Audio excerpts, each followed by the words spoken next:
Hello everyone, welcome back to our YouTube channel. In this video, we will discuss hiding form in modern driven app in Microsoft Dynamics 365 CE. Now click on account entity. So as you can see, these are account record. Now click on any record from here. So I only see the particular one form. As you can see, there are so many form. And if you want to hide this timeline wall control account main. So if I don't want to show in this record, now I am going to hide the form. So go to the Make.Power Apps.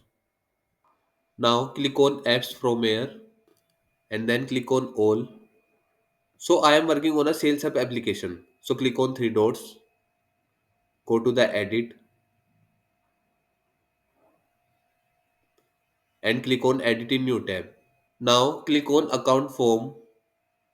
As you can see on the right hand side, we can easily observe what are the form is available in the particular entity. So these are the form is available. If you want to see more form, so click on show more from here. Now I need to hide timeline wall control account main.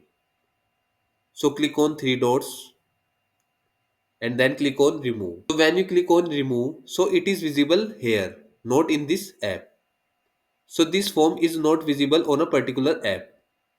Click on the save button and then click on publish button. Now go back to the sales app application and firstly refresh it. Now click on drop down.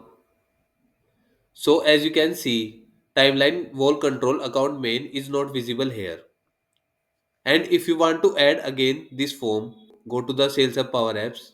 Again click on three dots from here and then click on add. So now it is visible here and then click on save and click on publish button. So now go back to the Sales App application and firstly refresh it. Now again click on drop down. So as you can see, it is visible again here. So in this video, we covered how to hiding form in modern driven app in Microsoft Dynamics 365 CE. Thanks for watching.